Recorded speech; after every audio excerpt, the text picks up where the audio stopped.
देखिए Newton's law की ये कुछ अच्छे से क्वेश्चन है। देखिए फर्स्ट क्वेश्चन इसमें क्या कहा गया है, a block of mass 1 kg at rest relative to the smooth wedge, है ना।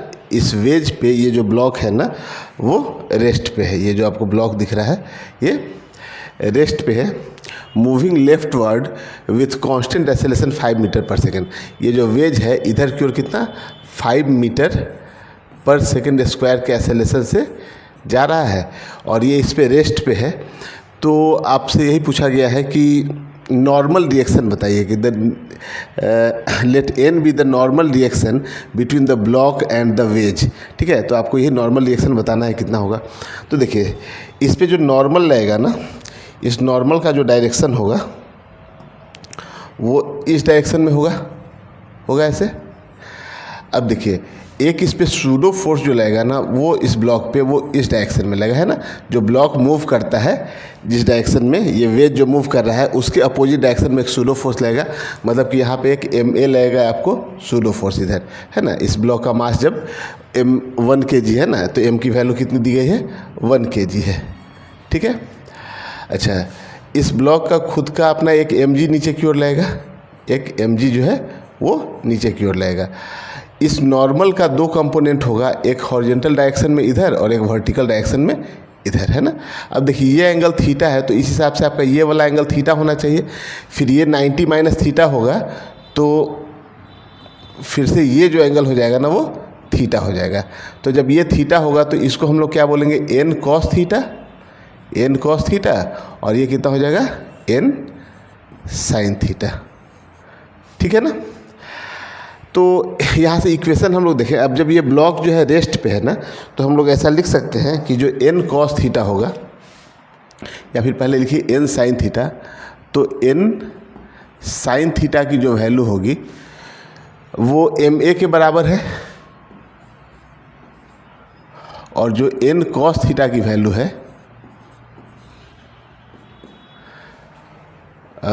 वो एम जी के बराबर है। ठीक है ना। तो ये दो इक्वेशन आपका आ गया। ठीक है, चलिए अब देखिए, तो ये दो जब इक्वेशन है आपका तो हम लोग क्या करते हैं कि हम लोग को निकालना n है। तो हम लोग क्या कर रहे हैं ना यहाँ पे कि दोनों साइड स्क्वायर करके और ऐड कर लेते हैं।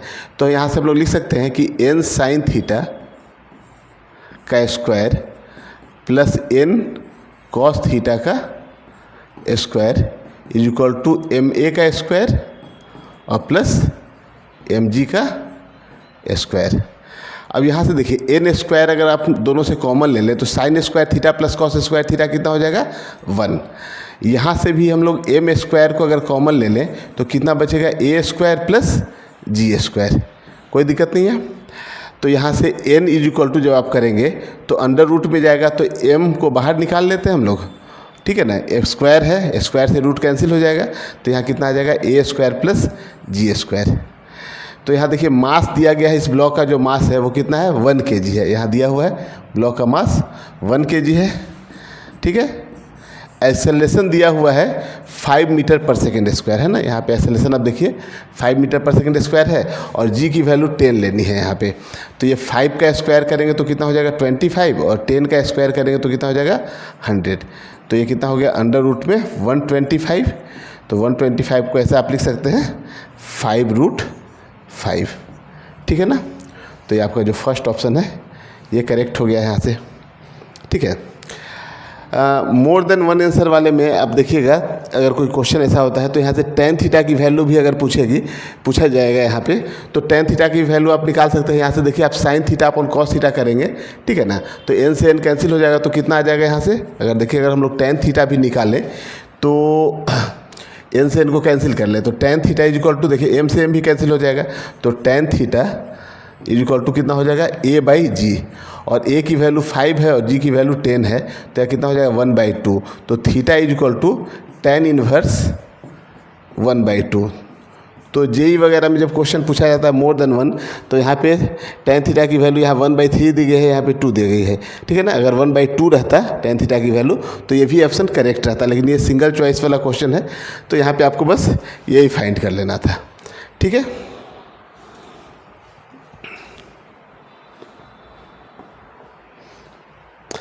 अब देखिए इस क्वेश्चन में क्या कहा है, 2 मासेज स्मॉल एम है, एक मास कितना है, स्मॉल एम है और एक कैपिटल एम है। ये वाला मास आपका स्मॉल एम है और ये कैपिटल एम है। Are attached with a string as shown for the system to be in equilibrium we have. ठीक है, तो यहाँ पे एक्चुअल में हम लोग को थीटा की वैल्यू पूछी गई है। ठीक है, ऑप्शन में जो है वो थीटा दिया हुआ है, तो थीटा फाइंड करना है हम लोग को। तो देखिए यहाँ पे अब देखिए आप, ये एंगल 45 डिग्री है, 45 है, तो ये वाला एंगल 90 डिग्री हो जाएगा। मान लेते हैं यहाँ का टेंशन कुछ टी है और यहाँ का भी टेंशन जो है वो टी ही होगा, सिमेट्रिकल है तो। ठीक है, और यहाँ का टेंशन हम लोग ले लेते हैं कुछ टी डैश है। ठीक है ना, तो इस पॉइंट को आप देखिए पहले, इस पॉइंट को, तो या पहले हम लोग टी ही निकाल लें यहाँ से। तो देखिए इसका खुद का एम जी एक नीचे की ओर लगेगा, तो एम जी जो हो गया वो नीचे की ओर है, और ये टी है और एंगल 90 डिग्री है, तो हम लोग ऐसा लिख सकते हैं कि T square plus T square is equal to, ठीक है, इन दोनों का रिजल्टेंट ऊपर की ओर जाएगा, तो T square plus T square का अंडर रूट। ठीक है ना, इसको इक्वल टू कितना हो जाएगा, एम जी हो जाएगा।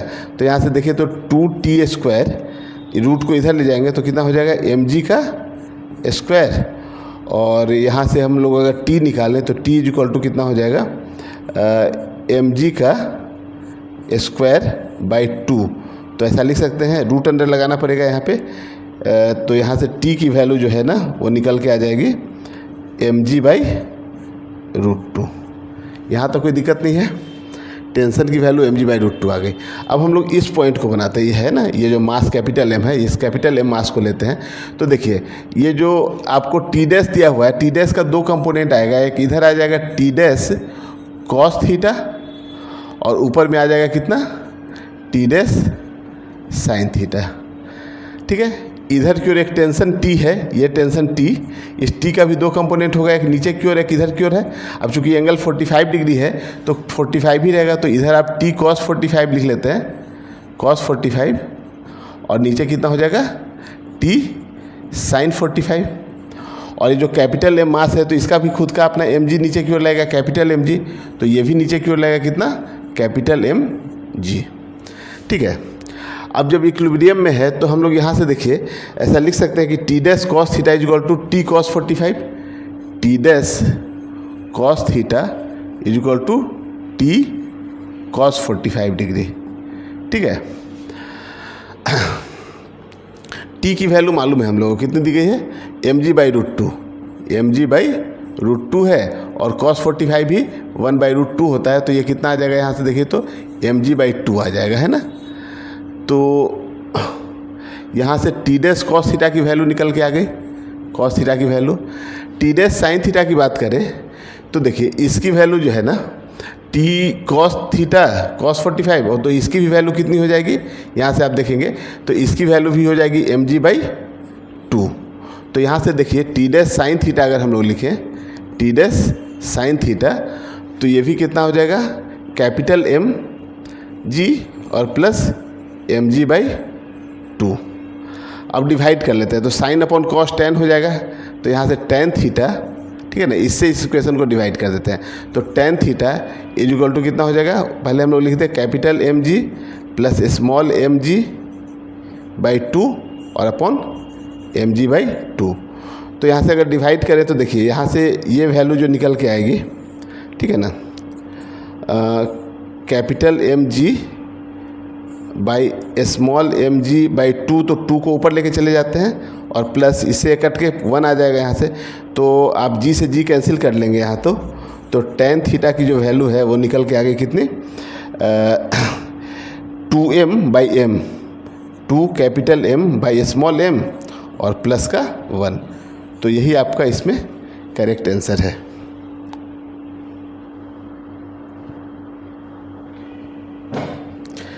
देखिए ये क्वेश्चन है न्यूटन्स लॉज का, तो इसमें कहा गया है 2 block A and B each of mass M.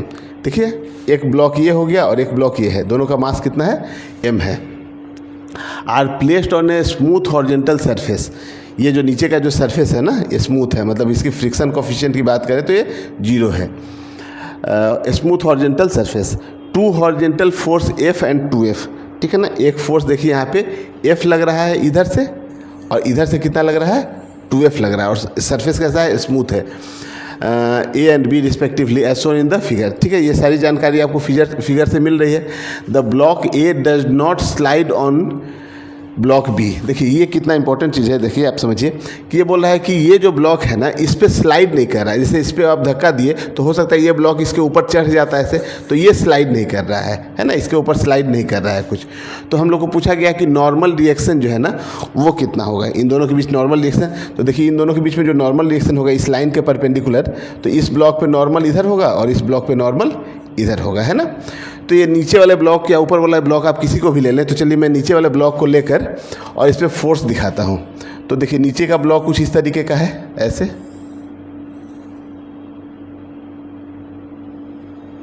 ठीक है, ऐसे ही है कुछ।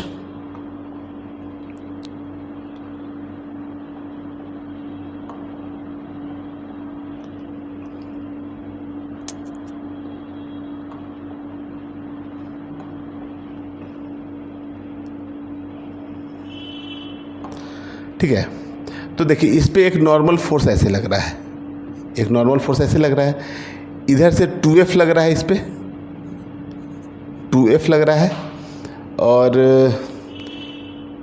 इसका खुद का mg एक नीचे की ओर लगेगा, ठीक है ना। तो आप देखिए तो नॉर्मल का ये जो एंगल जो दिया गया है ना ये 30 डिग्री है, तो ये वाला एंगल फिर से 30 डिग्री होगा।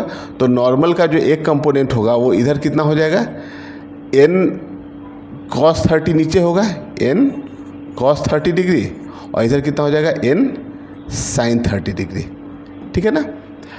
अब सबसे पहले हम लोग क्या करते हैं कि इसको पूरे को सिस्टम अगर मान लेते हैं और जब ये स्लाइड एक दूसरे पे नहीं कर रहा है तो ऐसा समझिए कि हम लोग जब फोर्स न्यूटन्स लॉ से लिखेंगे तो F = ma लिखेंगे। तो 2F जो इधर वाला फोर्स है, अब चूंकि देखिए इधर से F फोर्स लग रहा है, इधर से 2F लग रहा है, तो ब्लॉक तो इसी डायरेक्शन में जाएगा कुछ एक्सेलरेशन से। तो 2F - F = mass into acceleration. अब ये पूरे सिस्टम का मास m + m कितना हो जाएगा, 2m। तो 2m × a, तो यहाँ से देखिए F = कितना निकल के आ गया, 2m × a, और एक्सेलरेशन अगर निकाले तो A = कितना लिखेंगे, F/2m। तो कि यहाँ पे हम लोग को एक्सेलरेशन की वैल्यू पुट करनी होगी। तो अब देखिए इस वाले ब्लॉक पे, देखिए इस ब्लॉक का ही हम लोग डायग्राम यहाँ बनाए हैं, तो इस पे 2F इधर लग रहा है और इधर से नॉर्मल का एक फोर्स लग रहा है, और ये जाएगा तो इधर ही कुछ A एक्सेलरेशन से जो कि जिसकी वैल्यू F/2m है। तो जब इसके लिए इक्वेशन लिखेंगे तो क्या लिखेंगे, 2F माइनस का n sin थीटा = ma। अब इस सिंगल की बात करें तो केवल m ही लिखेंगे, वहाँ तो दोनों ब्लॉक था, तो m और एक्सेलरेशन वहाँ से आ गया कितना, F/2m। तो m से m कैंसिल हो गया तो F/2 आ गया। इसको आप इधर लेके चले आए तो 2F - F/2 = n sin theta, है ना, और थीटा यहाँ 30 डिग्री है, ठीक है। तो ये n और sin 30 की वैल्यू 1/2 होती है, तो n/2 आ गया यहाँ पे। अब देखिए 2F - F करेंगे F/2, तो ये 3F/2 आएगा।